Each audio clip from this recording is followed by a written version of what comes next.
Bien, amigos de todas las repúblicas y del exterior, presentamos, como de costumbre, la revista 110. Después de escuchar estos comentarios, le toca a usted, amable televidente y radioyente. Sea usted el jurado. Hasta la próxima. Bien, señores, acabamos de ver a Hercilio Veloz Burgos y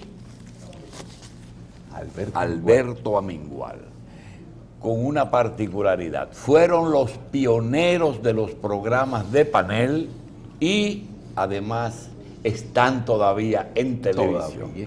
Le agradecemos muchísimo a Alberto Amengual y a Hercilio Veloz Burgos su presencia aquí en un momento en que el país está asediado, lleno de programas de panel en la República. Ya se perdió la cuenta porque hay que sumarle a los canales VHF, los UHF y los canales de cable en todos los pueblos. Es decir, que hemos perdido la cuenta. Tenemos canales que se dedican solo a programas. Nosotros vamos a hablar de la televisión de panel con Alberto y con Hercilio, pero yo creo que la mejor forma es que los muchachos nos ayuden para que se tenga una idea de esta prehistoria de la televisión. Alberto Amengual comenzó en Radio HIN, después Raintel, Radio HIN Televisión. Ambas cosas a la vez. Y tenemos aquí del 23 de septiembre del 66, 23 de septiembre del 66, la factura de Radio HIN número 7514 a nombre de Alberto Amengual, diciendo: por la transmisión de su propaganda durante el mes de septiembre de 1966, un programa los domingos de 2 a 3 de la tarde denominado Sea Usted el Jurado, más retransmisión en radio. El precio de un programa los domingos de 2 a 3 de la tarde denominado Sea Usted el Jurado, 816 pesos dominicanos, y retransmisión en radio, 175 pesos. ¿Pero esa factura era por cada programa? No, eso por el mes, las 4 transmisiones. Bien, pero esto no es lo grave. Lo grave es que Alberto hizo un abono de 134,50 a esa factura. Alberto, gracias por estar aquí. Hercilio, gracias por estar aquí. Vamos a... Gracias a usted. Vamos a revisar un poquito. Alberto, ese fue el primer medio de comunicación en que se transmitió Sea Usted el Jurado. Sí, en Raintel. ¿No comenzó en el 4? No. En el 4 comenzó ya después de haberse Balaguer juramentado. ¿Cuántos años tienes en Sea Usted el Jurado? El programa va a cumplir ahora en abril 52. Bien, señores, Alberto Amengual es hijo de una familia que los dominicanos teníamos como fuente de cultura. Tradicionalmente teníamos 3 lugares que adquiríamos publicaciones: la Librería Dominicana de Julio Postigo, el Instituto Dominicano del Libro y de la Prensa de los Escofet en la Arzobispo Noel, y la Librería Amengual en el Conde entre José Reyes y 19 de marzo. Ahí nosotros adquiríamos todas esas publicaciones famosas de los años, como carteles, como Biliken de Argentina y libros de todo tipo. Y Life en español. Y Life en español. Y Life. Es decir, que Alberto primero con sus padres vendió libros en la librería Amengual. Selecciones, doctor, que la mencionamos siempre. Bien. Sí. En ese momento... Y Paquito, Julio. Paquito, sí, los Paquitos eran famosos. Yo siempre iba a buscar el llanero solitario. No. Bien. Ercilio, Alberto, en el momento que tú comienzas, ¿en qué año es?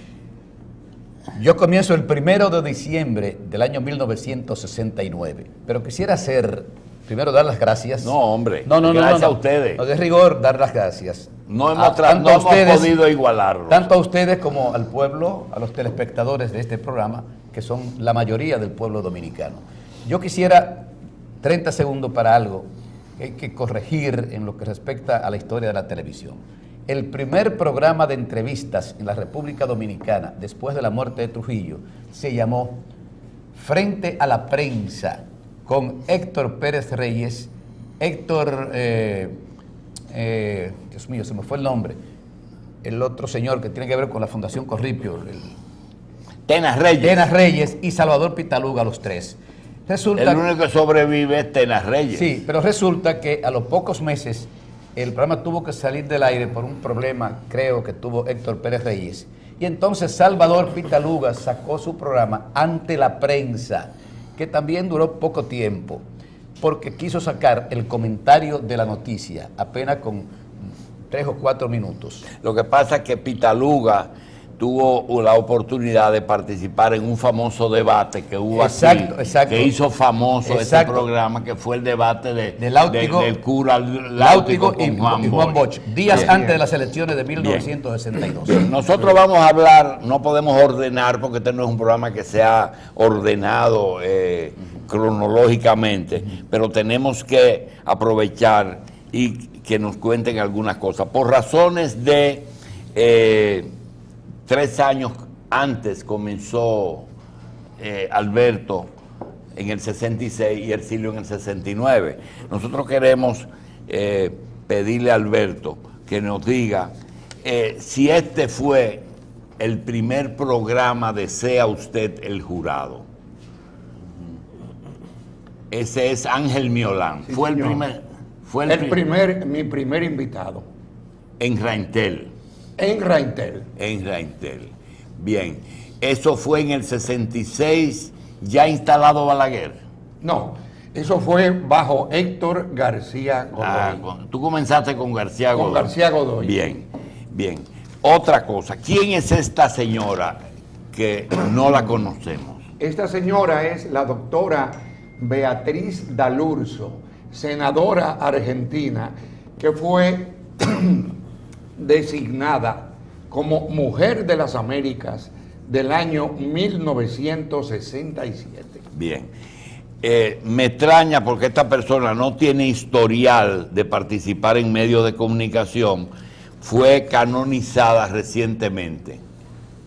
La Madre Teresa de Calcuta. Sí. Eso ya fue en el Canal 4, ¿verdad? Sí, eso fue en el año 93. 3 años antes de que muriera. ¿Tú consideras que es la persona más importante que ha ido a tu programa? En materia de santidad, sí. Sí. Indudablemente. En materia... eso se le apreciaba. Como personaje religioso, sí, ¿verdad? Sí, indudablemente. Bien. Que sí. Esta fotografía tiene también una historia escrita que le vamos a dar lectura en un momentito. Dice así, una reseña de esta presentación dice así: algunos observadores comentaban que además de los factores negativos, en su mayor parte obra del propio Bosch, hubo un hecho positivo que contribuyó grandemente a inclinar la balanza hacia Balaguer.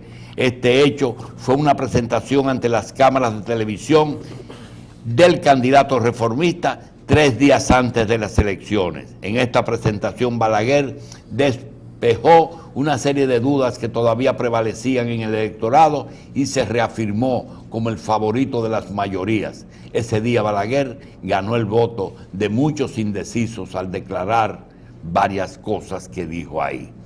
Durante el periodo que le tocara gobernar, ningún miembro de la familia Trujillo volvería a la República Dominicana. Eso está vigente ahora. No era partidario de que se usaran palos y piedras el día de las elecciones. Daría posiciones de importancia a la juventud.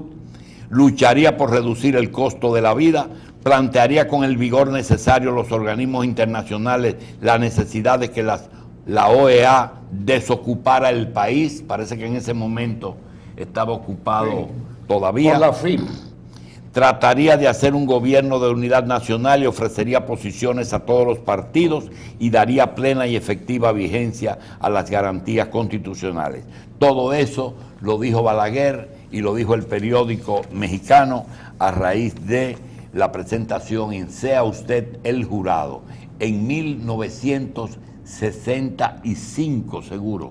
No, 66. Ya era 66. Sí, eso fue una semana antes de las elecciones. ¿Sí? Bien, también tenemos aquí esta fotografía de un personaje que no hay muchas fotografías de él, pero es un personaje que tuvo mucho que ver con el desarrollo de este país.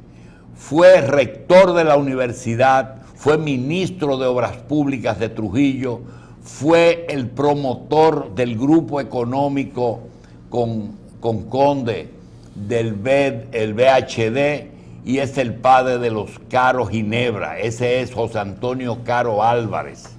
José Antonio Caro Álvarez, casado con doña Marina Ginebra y fundador junto con los Condes del BHD, también de una serie de empresas como son Talleres Cima, Pinturas Popular y una serie de empresas piramidales de la construcción. Aquí hay un personaje que no sabemos quién es y que nos va a decir Alberto de quién se trata. Ese es un cubano, ¿verdad? Ese es un cubano, sí. El nombre no me sale, pero era opositor a Chivás. A Chivás, a Raúl Chivás. Y cuando Raúl Chivás se disparó en televisión el balazo. Se desmayó el televisor, entonces él fue a la televisión, dice, no, eso se hubiera solucionado con dárselo un poquito más arriba. Sí, porque Chivás no murió inmediatamente. No, no murió inmediatamente. Bien. Aquí también tenemos otro que Félix de Sena va a conocer y que el amigo Amengual nos va a contar cómo llegó ahí el Salón de la Fama, antes de ser Salón de la Fama, al programa Sea Usted el Jurado. Juan Marichal. ¿De qué año estamos hablando? Estamos hablando del año 67. 67. Él vino a raíz de un duelo que tuvo con Sandy Koufax, quedó, lo ganó y entonces vino al programa y ahí fue humilde, reconoció los méritos de Sandy Koufax y rindió su informe. Uno era de los Gigantes y otro de los Dodgers. Sí. Sí. De Señores, aquí tenemos un personaje que todavía está activo en la vida pública. Es juez del Tribunal Constitucional. Se trata del doctor Víctor Gómez Vergés. Víctor Gómez Vergés ha sido funcionario del gobierno desde el gobierno de Reconstrucción Nacional de Antonio Inver. Sí. Ahí ocupó el Ministerio de Interior y Policía, ha pasado por casi todos los cargos excepto la presidencia de la República, pero ha sido candidato a presidencia. Nunca ha estado fuera del Así es que, ¿en qué año fue esto? ¿66 también? En lo de Víctor Gómez. Eso fue una vez Balaguer lo nombró secretario de la Liga Municipal. En la Liga Municipal Dominicana. Y este es Casimiro antes del atentado. Ese es Pedro Rafael Casimiro Castro, senador por Pedernales en el 66 y fue víctima de un atentado con fósforo blanco que le destruyó su cara y sus manos. Sí. Pablo Rafael Casimiro Castro. Aquí hay un personaje que aquí sí me doy por vencido. Este es Casimiro. Ese es Casimiro. Ese es Casimiro antes del atentado, porque él se desfiguró bastante. Bien. También tenemos un personaje muy querido. Fue presidente de Aerovías Quisqueyana y también fue jugador del Escogido. Era Lefil Rafael Espada y Cintrón, recientemente fallecido. Bien, eso lo tenemos ahí. También tenemos una fotografía de Rafael Espada. Mira, aquí este muchacho. Henry Azar. Sí. Y Víctor. Henry William Azal Ligó, Sí, compañero de nosotros, y Víctor Vargas. Víctor Vargas. Víctor Vargas, creo que era el esposo de la doctora Brown, creo. Bien, Víctor Vargas Aquino. sí. Tenemos eso. Vamos ahora a ver. ¿No sabe quién es? Este es el doctor Báez Acosta. Ahora sí. El doctor Báez Acosta, que fue síndico Sí. de la capital y tenía un programa que hacía en el 4, junto con en el mismo canal, no junto, pero en el mismo canal, seguía uno al otro, que tenía un lema muy interesante. Que eso de productores de televisión que terminan siendo alcaldes, eso no es de ahora. Sí, Entonces, sí. No, eso él no es de fue que alcalde, Roberto, no, él fue al Johnny y revés, él fue Corporal. al revés. Médico, alcalde y después productor de televisión. ok. Bien, esto es lo que tenemos. Vamos a ver ahora el asunto de Ercilio. Estos personajes fueron importantes en el siglo pasado aquí y todos en un momento o en otro estuvieron en El Pueblo Cuestiona. Juan Bosch, Juan Rafael Molina Molina Ureña, ¿verdad? Sí, Juan Bosch, Molina Ureña. García, Héctor García Godoy tuvo en tu programa. Claro que sí, varias veces. Joaquín Balaguer, Antonio Guzmán, que no fue mucho a la televisión antes de ser presidente, Exacto. Jacobo Magluta, Salvador Jorge Blanco, Hipólito Mejía, Leonel Fernández, Danilo Medinas, el Cardenal López Rodríguez y Peña Gómez. Yo creo que sí, él nos lleva ventaja, porque Molina nunca tuvo, García Godoy tampoco, Guzmán no dio muchas entrevistas. Muy poca entrevista. Hipólito se niega a venir aquí y el resto todos han estado aquí con nosotros. Mi primer invitado, Pablo Rafael Casimiro Castro. Mira, ya en esta fotografía, usted tiene que Casimiro, si le pueden hacer un close-up a esta, mírenlo ya, quemado por el fósforo blanco, Sí, en el brazo se ve ya la quemadura y en la cara. Primer invitado de Ercilio. Hay algo que tú has participado y que Alberto no ha querido, no sé por qué. Ercilio participó mucho en comisiones que intercedieron por cosas, es decir, para que suelten gente, para que respeten los derechos humanos. Tú recuerdas, ¿verdad? Claro, claro. Era muy famoso ir Rafael Herrera, Ercilio Velasburgo, Monseñor Pérez Sánchez. Sí. Y Mira, hay un caso que yo quisiera explicar que todavía me duele en el alma que no se materializara, y fue la entrega de Amado Germán Aristi con sus compañeros. Cuando yo vi el Los Palmeros. Los Palmeros. Cuando yo vi el comunicado de la policía diciendo que habían asaltado un banco y quiénes eran y que estaban fuertemente armados, yo dije... así fue que se pasó la información. Sí, sí. Yo dije que eso era un llamado a una funeraria para que preparara un ataúd a cada uno. Entonces, yo lo que hice fue lo siguiente, que formé una comisión compuesta por el nuncio apostólico, por Rafael Caseacta, que era rector de la universidad, por Rafael Molina Murillo, por alguien que está vivo y puede dar testimonio de eso, Virgilio Alcántara, que era director del periódico Última Hora. Estaba también Polanco Brito, es decir, para que los muchachos se entregaran a esa comisión en televisión y que a su vez el jefe de la policía, Ney Nibar, lo fuera a buscar a televisión. Cuando yo le planteo eso a Ney Nibar, de que había formado una comisión y con cuáles fines, me dijo: Ercilio, y voy a usar la palabra con perdón de los amigos telespectadores, ¿qué vaina tú me echado ante el presidente? Yo tengo que hablar con el presidente. Salió para Palacio, yo me quedé en su despacho ahí con un coronel apellido Reynoso, creo que, bueno, Cabravo Reynoso me parece. Sí. Y cuando vino, como a los 20 o 15 minutos, me dijo: dice el presidente Balaguer que si se entregan a la comisión en televisión, que la policía lo vaya a recibir.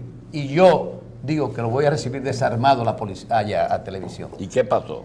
A los pocos días recibí una carta de Amado Germán Aristi, que realmente fue una carta para mí muy dolorosa. Tuve que leerla, donde él, lo menos que decía en la carta era que le iba a probar a Balaguer y a la CIA que no era igual matar revolucionarios armados que revolucionarios. ¿La tienes ahí? Ah, era una carta muy larga. Sí, de 6 páginas. Sí. Dice de todo. Bien. Dice de todo. Bien. Es decir, esa te la mandó a ti, me la mandó. lo busco y lo firme a Mauri Germán. Hermano hasta Germán. la victoria siempre. Yo hice todo lo que pude por salvar la vida de esos jóvenes, pero a Mauri fue quien vio la carta, se opuso a entregar eso. Bien. Pero yo quisiera, como tú me permitieras, aclarar una cosita. Por ejemplo, yo he bautizado, y así ha sido acogido por mucha gente, de que el padre de la televisión de entrevistas de República Dominicana, que aún vive, se llama Alberto Mengual. Alberto Mengual, si aquí los políticos supieran agradecer, lo tuvieran, mira, en bandeja de plata. Fue el momento en que comparecer a un programa de televisión por 1 hora vendía prácticamente así el candidato, fuera candidato a senador, a diputado, a síndico, a la presidencia de la República. Y sin embargo, creo que no ha sido así con Alberto Amengual. Digo esto porque no son pocas las personas que creen que fue el pueblo cuestiona. Yo digo no, el primer programa de televisión que todavía se mantiene se llama Sea Usted el Jurado, y por eso lo he bautizado como el padre de la televisión de entrevistas de la República Dominicana. Sí, sobre la influencia electoral hay que hacer ver que Alberto Mengual estuvo presente en el momento en que la televisión pasó a ser vital para la política, porque ir a Sea Usted el Jurado posicionaba un candidato, ya que lo otro era viajar en un carro, romper carros, además que estaba, y además el 4 era nacional. Además que estaba solo, gobernando sin oposición, hasta que llegué yo en el 69. Sí, sí. Yo quiero ahora entrar en anécdotas. Alberto, en el ejercicio de ese trabajo que ha sido ininterrumpido, el patrocinio, que es uno de los grandes problemas que tenemos ahora, el patrocinio de los programas, cada día se ha hecho más difícil. ¿A ti te fue fácil? No, no me fue fácil, no me fue fácil. Y tanto es así que no me fue fácil, sino que mi traslado de Reintel al 4 fue precisamente cancelación por falta de pago. Ah, tuviste que irte al otro. Me fui al otro. Bien. Y en ese sentido, ya muerto, esas diligencias, le agradezco yo la intervención que tuvo en mi ayuda al ex vicepresidente de la República, don Augusto Lora. De esa época. Desde esa Rafael, época. don Sí, Augusto Lora. él dijo. Otra cosa, para ti, en el orden religioso ya dijimos que la Madre Teresa. En el orden político, el periódico mexicano, la revista mexicana, resalta la importancia de lo que significó la revista Visión. Sí, la revista de Balaguer. ¿Qué otra entrevista? Tú no quiere decir que la mejor ni la peor, sino tú recuerdas de esto, ¿cuándo? ¿50 años? 52. Sí. Voy a cumplir ahora. Sí. ¿Qué tú recuerdas como importante? Bueno, son tantas. Se te paró alguien del asiento y se fue. Dice, ¿me peleó alguien contigo en algún momento? Bueno, mi invitado de la semana pasada, Juan Manuel Taveras Rodríguez, que era dirigente del Partido Reformista del gobierno, se me paró. ¿Pero esta semana o hace mucho? No, hace mucho ya, en la década del... Cuando el banco, 90. Cuando el banco. No, antes del banco todavía, antes del banco. Y ¿Se te paró del asiento? Se paró del asiento. ¿Juan Bosch nunca se te paró? No. A ti, Ercilio, ¿se te paró Juan Bosch? No. Él me hizo algo, Juan Bosch, de televisión, que yo siempre lo cuento, con la Jara también. Sí. Yo entregaba, había un copatrocinio del whisky Macalver, escúchame que lo diga aquí. Sí, no importa. Y de la camisa embajador. Y yo le entregaba a cada invitado un regalo. Un regalo, una camisa y un litro de whisky al final. Sí. Cuando se lo entrego a Juan Bosch, se lo voy a entregar, me dice, no, gracias, Silvio, mejor regálaselo a los técnicos. Y yo, bueno, como no lo quiso, se lo di a los técnicos. Sí. La semana siguiente entrevisto a la Jara Burgos, y cuando lo llevo, cuando termine el programa, que le voy a entregar el litro de whisky y la camisa, casi me lo arrebató. Me dijo, yo sí lo voy a coger, no te voy a hacer como hizo Juan Bosch, que se negó a recogerlo. Y bueno que te pasara a ti por alcahueta de Juan Bosch y por comunista los dos. Alberto, en el caso de... Cuando yo me fui... De la Jara Burgo, él fue mucho a tu programa. Mucho a mi programa. Sí, fue mucho. Ahí era que él acababa con Peña Gómez. Sí. Yo creo que la Jara y Atuey fueron los políticos que más fueron a tu programa, ¿verdad? La Jara y Atuey. Sí, y el mío también. No, el mío Bosch, y Vincho Bosch y Castillo. Atuey. Bosch y Atuey. Vincho Castillo, indudablemente que sí. Bien. Ahora hay una foto histórica que yo quiero presentarla porque la mayoría del pueblo dominicano la ignora. Déjame ponerla. ¿Sabe quién es esa persona? El 26 de febrero del 77 se produce en el país una de las más reveladoras e impactantes entrevistas. Cayo Báez. ¿Quién era Cayo Báez? Adelante aquí. El último sobreviviente de la intervención del 16. Yo lo traje de Bonao y lo entrevisté aquí. Por eso Radamés publicó en Nacional, desempolvan a Cayo Báez. Ercilio desempolva a Cayo Báez. Ya. Bien. Se encamó. Ese es José Cuello. El primer comunista que va a televisión Ajá. en el pueblo cuestiona. Ajá. José Israel Cuello.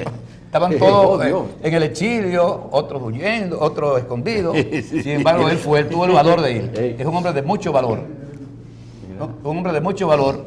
Y fue y dijo todo lo que quiso del gobierno de Balaguer y de la situación actual. Bien. Siendo justo, Alberto, durante los 12 años y durante los 10 años, ¿tú tuviste alguna restricción gubernamental de parte de los gobiernos que gobernaron, sobre todo Balaguer, Antonio Guzmán, El Salvador Jorge Blanco? Hablando con sinceridad, Sí. debo de decir la verdad, nunca tuve restricción. Nunca. ¿Y tú, Solamente Ercilio? cuando... 5 veces me prohibieron hablar por radio y televisión. 5 veces. Solamente prohibido hablar por radio y cuando televisión. presenté a Peña Gómez desde su escondite. Lo presentaste. Sí, él fue de una vez a Radio Televisión Dominicana y enseguida volvió. Y luego fue el subjefe de la policía A buscarlo, ya no estaba ahí. Ya no estaba ahí. Entonces yo a los pocos días... Pero no restringieron el programa. No, A ti no. sí. Me sacaron No, 5 veces del aire. ¿Por qué? Número 1, cuando derrocan a Allende, viene al país el buque Escuela Esmeralda De Chile. de Chile. Y se decía que en ese buque habían matado a un dominicano. Y yo lo que hice fue que desde el pueblo Cuestiona llamé al pueblo para que fuera al puerto, al muelle, a protestar por ese buque, por la visita de ese buque. Bastó que yo dijera, el otro día había un telegrama de la época firmado por Víctor Hidalgo Justo prohibiendo el programa. Después, en otra oportunidad, ya siendo presidente del Círculo de Locutores Dominicanos, como fundador que fui del mismo también, hice causa común con Peña Gómez cuando le prohibieron hablar a Peña Gómez, a Marcio Mejía Ricard, a Rafa Gamundi y a Jacín Gel. ¿Qué pasó con eso? Que yo cogí un documento que había mandado el PRD, lo leí en televisión y eso bastó para que me prohibieran hablar también por radio y televisión. Y ya yo era presidente del Círculo de Locutores Dominicanos. Por eso acá el famoso titular de Radamés Gómez Pepín en el periódico El Sol, insólito, lo nunca visto, prohíben hablar a jefe de locutores. ¿Cómo era él? Otro episodio. Otro episodio fue cuando Camaño, yo tenía muy buenas relaciones con Camaño. Hay cosas que no sé si decirla aquí o no decirla, pero lo que tú quieras. Pero resulta que cuando llega Camaño, el primer telegrama que llegó fue el de Reintel, porque el gobierno sabía de mis relaciones con Camaño y además consideraban que yo podía, cosa que ya eso había pasado. Yo quedé, cuando Camaño se fue al exilio, yo quedé con un pequeño transmisor que él me entregó, que luego se lo cogió la Fuerza Interamericana de Paz, que ya era la FIT, lo tenía escondido en Ciudad Nueva, y pensaron que yo iba a usar ese transformador, ese transmisor que ya se lo había llevado la FIT. Y nada, tan pronto llegó Camaño, que se anunció, a mí me prohibieron hablar por radio y televisión. Es decir, porque pensaba que yo iba... Como prevención. Como prevención, cosa que yo no iba a hacer porque ya el transmisor se lo había llevado, además Camaño no se comunicó conmigo. Bien. Yo no tenía por qué sacar eso al aire. Es decir, que fueron, y otra vez también, porque una vez que llevo a Tuey, bueno, eso es grave, una vez que llevo a Tuey y rodearon a Reintel, de militares, policía, y yo tuve que sacar a Tuey por detrás, por detrás, Ah. porque parece ser que había órdenes de apresarlo. No sé qué había pasado cuando él estaba dirigiendo. Creo que hubieron unos heridos, unos muertos, y lo acusaban a él de ser el responsable. Es decir, 4 o 5 veces no pude hablar por radio y televisión, y gracias a Rafael Herrera, a Orne Cuascú, a Rafael Molina Morillo y al periódico Última Hora, que siempre editorializaban en favor tuyo, defendiendo bien, la libertad de prensa y bien, de expresión en favor del pueblo cuestionado. Hacemos una pausa con Alberto Amengual y con Ercilio Veloz Burgos.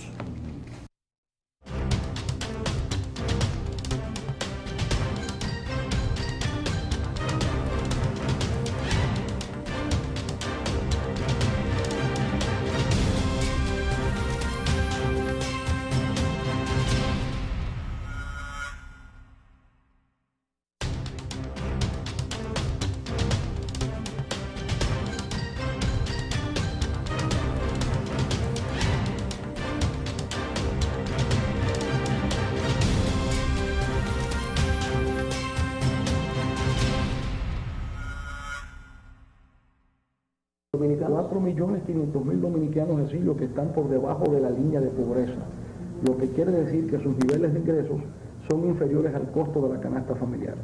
Que si hablamos entonces de pobreza crítica o marginalidad total, hablamos de 2.700.000 dominicanos, es decir, gente que está viviendo de la llamada economía subterránea o economía informal porque sencillamente no tiene ingresos fijos. Porque realmente el valor de la canasta familiar en estos momentos, ¿cuál es? Bueno, de acuerdo con las cifras del Banco Central, el costo de la canasta familiar está en los 3.600 pesos. Para una familia de 5 personas. Para una familia de 5 viviendo en términos precarios. Ahora, Esto es cuando Leonel era candidato vicepresidencial de Juan Bosch en el 94, o sea, que él prácticamente era que iba a los medios. Carlos. Sí, precisamente, aprovechando la presencia de Ercilio Veloz y Alberto Amengual, nos quedó muy claro lo de la no injerencia de un gobierno en un momento determinado en lo que se ponía en el aire en un programa de panel. No te decían, no invite a fulano, no invite a fulano, o lleva esto, di aquello.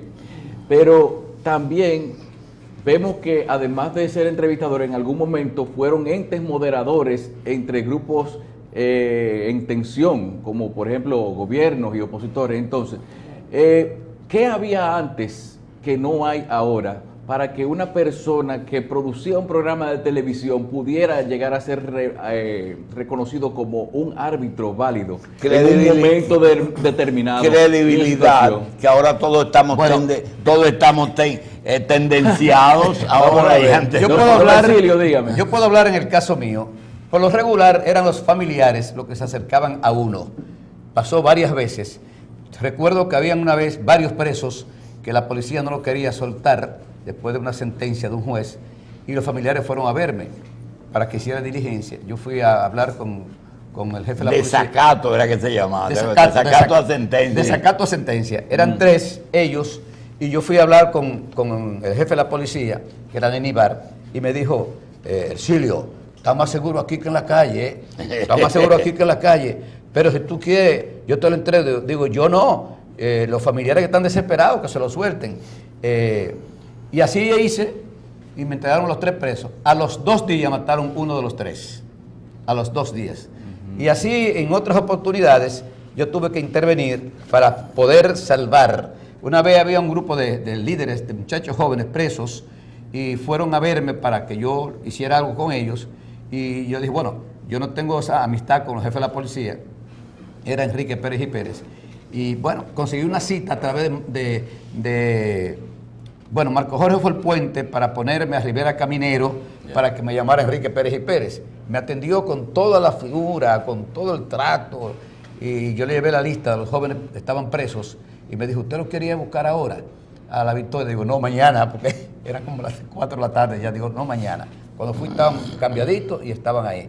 Cuando la supuesta conspiración de Elías Wessing y Wessing, habían también varios muchachos presos acusados de que estaban en el complot junto con Wessing.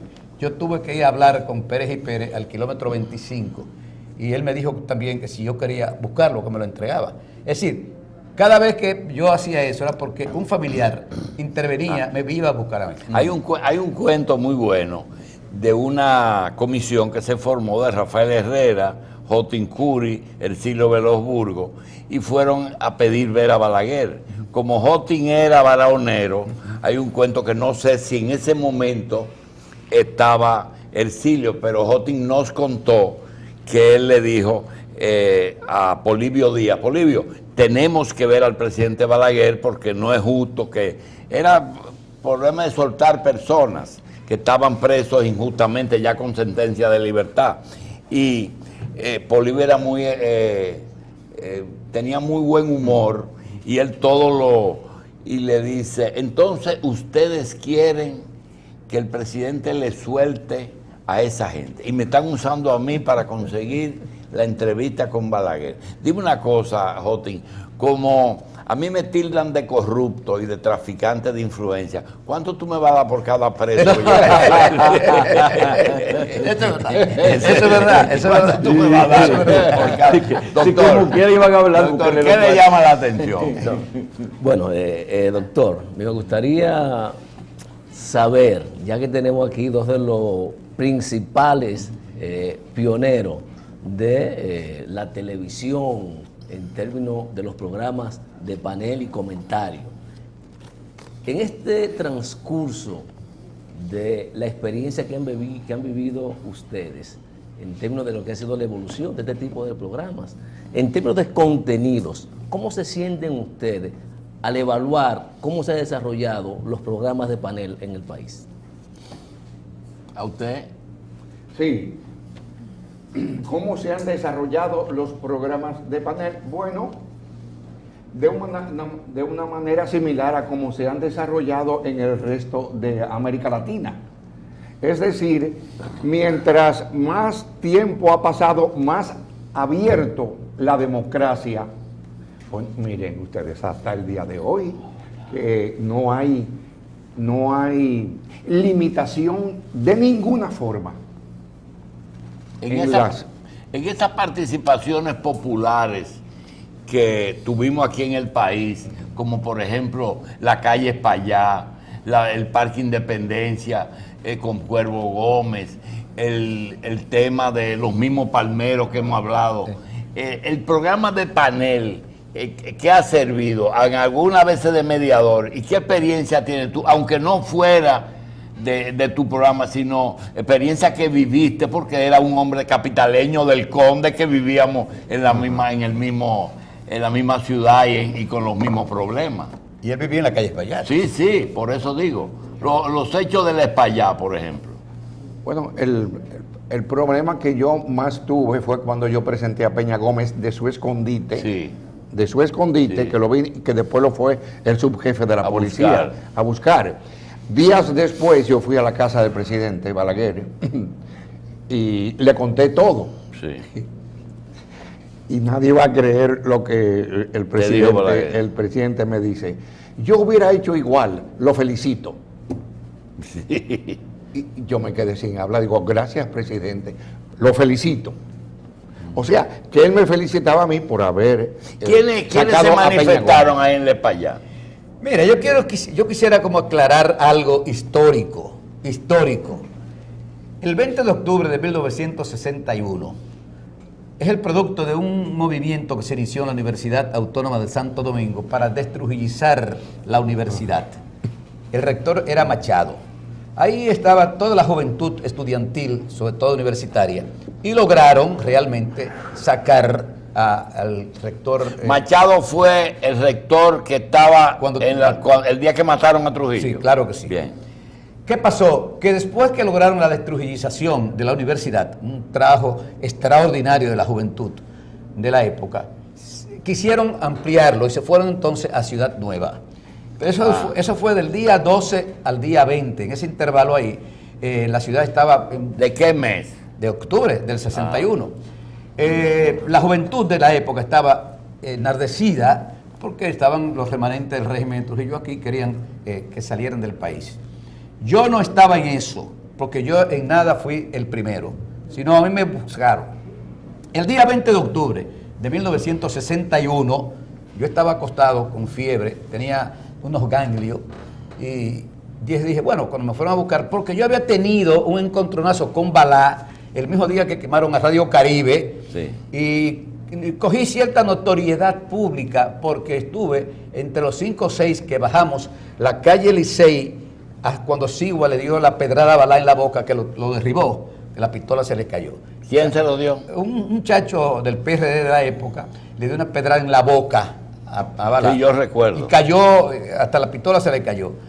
Todo el mundo Balá es un personaje que se volvió loco literalmente cuando mataron a Trujillo y andaba con una banda buscando, y donde quiera que había manifestaciones de trujillistas él le desbarataba. Vivía en la Caracas esquina Licey, en la Licey esquina Caracas. No, doctor Betance, tenía una ebanistería ahí muy famosa. Entonces cuando sucede eso, que enfrentamos a Balá, bueno, mi nombre salió en los periódicos, ese tipo de cosas. Por eso me fueron a buscar el día 20 de octubre de 1961 como a las 10 o las 11 de la mañana.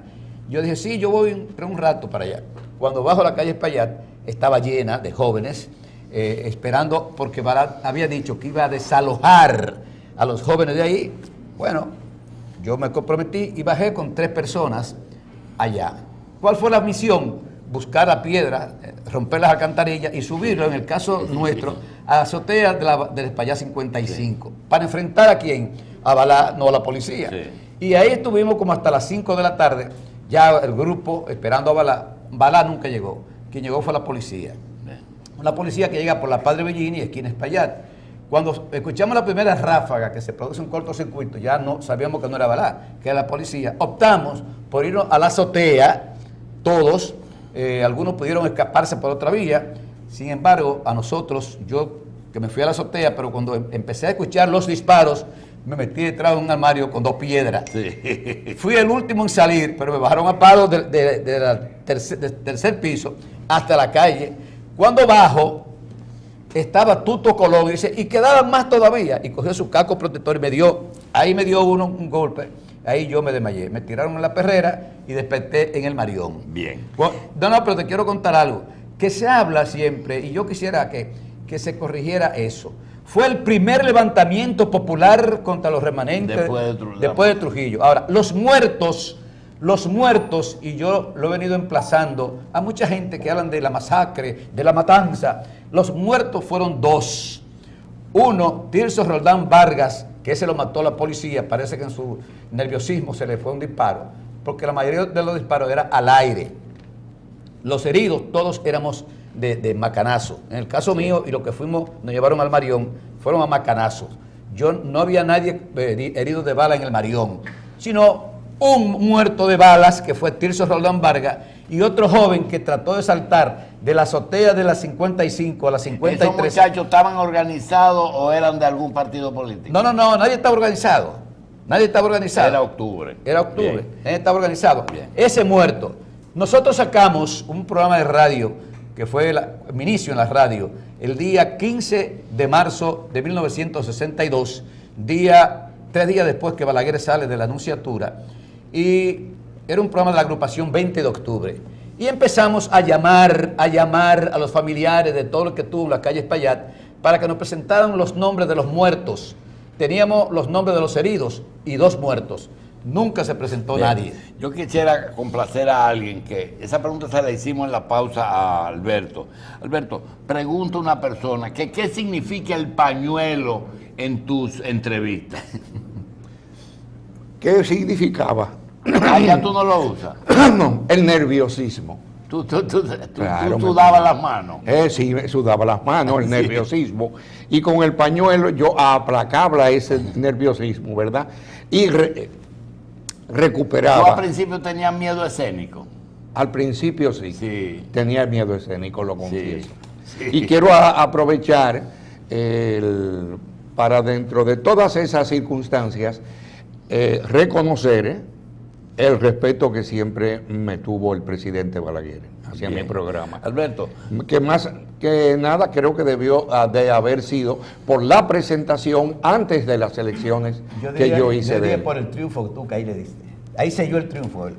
Pero yo le reconozco donde quiera que esté al doctor Balaguer el respeto que siempre me tuvo. Tú eres abogado. Pero sin ese 4. Bien. hay una situación. El otro día fui a la 27 de febrero, al lado de Galería, y pude adquirir una colección de National Geographic de tu hermana que tenía un negocio ahí. Ajá. De que era lo que quedó de la Mengual. ¿Es así? Sí, en la 27. En la 27. La 27, ya veo. Lo sí. que quedó de la Mengual. Ya. Fuera a los dos, fuera del programa, ¿qué otras cosas ustedes se dedicaron toda la vida, Ercilio? Bueno, yo me dediqué cuando llegó el PRD aquí, el 5 de julio de 1961, yo seguido me enrolé prácticamente. Yo fui a visitarlo a ellos los 3 o 4 días al Hotel Comercial. Sí. Ahí conocí a Silfa, a Don Ángel y también a Ramón Castillo. Ramón Castillo. Ahí conocí también a Peña Gómez y a Telma Fría. Ya iba a decir Mon el Loco. No, yo siempre lo repetí. Ahí conocí a Telma Fría y a Peña Gómez. Ellos se hospedaron en el Comercial. En el Comercial se hospedaron ellos. Es decir, hay algo aparte de eso que yo quisiera resaltar. Bosch llega el mismo día de los sucesos de la calle Espaillat y quiso conocer a los jóvenes de la calle Espaillat por la valentía, por el coraje que tuvieron de enfrentar a los remanentes del Trujillato. Y resulta que de los cientos y cientos que participamos, solo fuimos 8 personas. A la casa de doña Angelita Bosch, que vivía en la Polvorín, creo que 7 o 9. Sí, donde vivía Milagro. Frente a Luchi Vicioso. Sí. Ahí duramos casi una hora con Juan Bosch hablando. Él nos habló del Chile, lo que era la democracia, que él quería para... Pero tú fuiste del PRD al principio. No, yo no fui de nada. Yo no tuve ningún partido. ¿Pero a qué te dedicaste? Un segundito. Lo único que yo estuve ahí fue en la agrupación patriótica 20 de octubre. Yo fui de los fundadores. No de los fundadores reales. Primero, la Unión Cívica creó, junto con Severo Cabral, un grupo y hicieron un movimiento, movimiento 20 de octubre, de gente que no participó en los sucesos. Sin embargo, al darnos cuenta de eso, un grupo optamos por dar un golpe de Estado a ellos y nosotros coger la dirección de la agrupación 20 de octubre y crear inmediatamente un programa de radio. Es decir, yo no tuve ningún partido político porque yo era un joven rebelde, realmente, rebelde. Por eso, en el caso de Juan Bosch, yo le cogí tanta simpatía porque nos trató con tanto respeto a los jóvenes y nos dijo todo lo que él pensaba hacer de llegar a ser presidente de la República. Bien. Yo tenía alquilado una guaguita anunciadora que a su vez yo se la alquilaba a los locutores para anunciar los comercios de la Duarte, de la José Trujillo Valdés. Sí, yo me acuerdo. Y después de la Mella, Mella. Y cuando Bosch iba a los barrios, que no conocía los barrios, aunque habían 2 o 3 personas que sí conocían los barrios, yo iba anunciando una hora antes de la llegada de Bosch que Bosch iba para allá. Es decir, yo colaboré con él en ese momento cuando él llegó al país. Bien. Alberto, ¿qué tuviste tú que ver con la famosa obra Maharishi aquí? ¿Eso era suyo? Bueno, yo fui que la traje y todavía, yo soy el presidente del instituto. ¿Eso es un instituto religioso? No, es un instituto docente. O sea, docente, sí. Y está ahí a la venta. Que está, todavía no. Todavía está ahí a la venta. Está muy caro, Alberto. Sí. Bueno, pero está en las conversaciones. Para la universidad Ahora, yo soy quien la presido, pero el dueño los dueños están afuera. Bien. Sí, Alberto, fuera de esas actividades que en un momento, y que eres hijo de una familia que tenía negocios de editoría, de librería, ¿qué otra cosa tú te dedicaste en todos estos 50 años? Bueno, yo tenía muy buenos anuncios. Me llegaban, me afluían sin mucho trabajo, tanto privados como estatales. Bien. Como estatales, sí. Bien. Nosotros quisiéramos darle las gracias a Alberto, pero antes hay unas fotos que ustedes deben de ver y es, ¿quién es Percio Franco? Percio Franco es un amigo, el último amigo de José Martí, murió de 100 y pico de años en Nueva York. Yo tuve la honra de entrevistarlo, la única entrevista que él dio, la dio al Pueblo Cuestiona. Yo la entrevisté en Nueva York, la pasé aquí, la entrevista. También él nos dijo cómo era Martí. Él tomaba trago en la 40 y tanto con Martí y cómo le gustaban las mujeres a Martí. Todo eso él me lo contó ahí. De manera que fue un privilegio para mí conocer a Percio Franco y poderlo entrevistar como lo hicimos. Aquí está una señora que no sé quién es. ¿Te puedo decir quién es? Sí. Luciana Peláez. Esa era la famosa bruja de Balaguer. Ah, Aquella ella era que Barahonera. la trasladaba en un helicóptero. ¿Quién? ¿Perdón? Nona. Sí, bueno, yo no sé, yo sé que la noche que fue al pueblo Cuestiona fueron como 5 o 6 carros oficiales con ella. Una escolta militar. Una escolta Bueno, militar. aquí está un expresidente de América. Sí. Y me parece que al lado está jovencito el que fue rector de la universidad, Franklin García Fermín. ¿Es así? No, este que está aquí es Víctor Grimaldi, Galo Plaza, que yo tengo una entrevista con Galo Plaza, la fui a buscar a Washington, coordinamos la entrevista, me voy después a Nueva York, y en Nueva York me encuentro con Víctor Grimaldi y lo invito a que me acompañara a Washington a hacer esa entrevista. Ah, ya. Y lo tenemos aquí, él fue presidente del Ecuador y después secretario general de la OEA. Bien, un hombre que... Ahí hay una carta que tú quieres hablar de ella. Vamos, que tenemos 5 minutos. Sí. Esta es la carta que está fuera ya de la televisión, que fue la que me envió Francisco Alberto Camaño Deñó el día 11 de marzo del año 1966. De Cuba. No, desde Londres. De Londres. Sí, Francisco Alberto Camaño Deñó. Esta carta realmente eran 2, pero le presté una a uno de los compañeros de Camaño y no sé, se perdió la carta. Alberto, adelante. Ya. Digo, te quiero dar las gracias. No me voy a despedir como me despedí cuando salí de Raintel, que causó muchas protestas. Si tú quieres te lo digo como fue. ¿Cómo fue eso? Fue que me dieron el último programa ya cancelado. Dijeron, hoy es el último. Hoy es el último. Después se arrepintieron de haberme dado el último. Sí, porque yo dije, bueno, yo me voy a despedir del público con una ecuación, porque voy a otro programa de televisión. Y es la siguiente: si bombín es a bombón, como cojín es a X, me importan 2 X que me cancelen la emisión. Buenas tardes. Le importa un cojón. Bueno, yo quiero por mi parte agradecer infinitamente No, esta comparecencia, porque realmente entre los productores de televisión hay cierta tirantez. Pero yo veo que ustedes han hecho algunos programas juntos. No, es que cuando Alberto no hace el programa, es que lo hace Ercilio Veloz. Yo soy su sustituto. Porque yo siempre he dicho que este país, y lo que voy a decir, lo voy a decir porque así lo siento, la democracia dominicana, los políticos dominicanos tienen una deuda de gratitud con Alberto Amengual, porque hay que ver lo que era 1 hora de televisión en el canal oficial en aquella época. Y muchos que llegaron... En el único. Sí, y muchos que llegaron a ser presidente, síndico, senadores, diputados.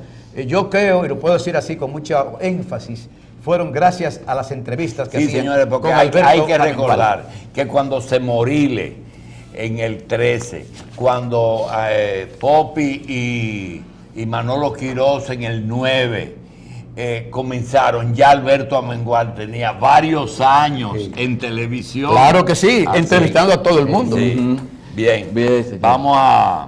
Pero hubo un momento en que se volvió imprescindible ser izquierdista para poder ser periodista. No necesariamente, no necesariamente. Que yo veo que ustedes estaban en una época que ustedes, el gobierno, que después lo que vinieron después decían que era represivo, brutal, asesino, era un que dice que le dejaba a ustedes trabajar y que incluso había una reacción de interactividad en algunos casos. Siempre se habla de que había mucha violación a los derechos humanos, libertades públicas, pero bueno, el que tenía valor hacía su programa. Sí, pero acuérdate, en el caso de Amengual, que mucha gente pensó que por estar en el 4, quien llevó al PRD, que era la oposición, a la televisión, fue Amengual. Sí, es decir, que lo que había era el decía, no, que está en el Canal 4, sí, pero en el Canal 4 fuimos, quizá después en el de 86 que nosotros hicimos un programa que pudo compararse con aquello, pero él fue que llevó la oposición. Señores, gracias. Gracias, don Julio. Y ya podemos inventar cualquier día porque están jovencitos, ¿verdad? Pueden comenzar de nuevo. ¿Estamos listos para comenzar de nuevo? Seguro. Así es. Bien. Alberto Amengual y Ercilio Veloz, mil gracias, no solamente al nombre del programa, sino al nombre del país. Muchas gracias. Gracias a ustedes. Gracias a todos. Del doctor José Francisco Peña Gómez, del PRD y del candidato presidencial sobre esa posible intervención norteamericana en Haití en las próximas horas, en los próximos días, y hasta dónde, de materializarse, podría esto afectar su candidatura. Nos oponemos tajantemente a una intervención militar en Haití. como nos opusimos a la intervención de los ejércitos rusos en Checoslovaquia, como nos opusimos a la intervención de los norteamericanos en Vietnam y como nos opusimos, y usted estuvo a mi lado en ese momento, a la intervención militar de los Estados Unidos en la República Dominicana. No me afectará, no creo que lo que pase en Haití me tenga que afectar. O sea que en caso de que se llevara a efecto esa intervención, ¿usted no teme de que afectara la selección de República Dominicana? Doctor, hay algo también que no nos preocupa, sino que nos llama poderosamente la atención, y es el hecho de que usted habló de un pacto de civilidad con el doctor Joaquín Balaguer. Eso fue el domingo pasado, mañana sábado van a ser 8 días que usted hizo esa propuesta. ¿Por qué no se ha materializado ese pacto? ¿Qué ha obstaculizado que el país tenga un pacto de civilidad en estos momentos donde hay agresiones físicas, verbales, donde en cierta medida se le ha ido dando un golpe a lo que es la democracia, a lo que es la política bien entendida en nuestro país? Es inminente la firma de ese pacto. ¿Ya se va a firmar?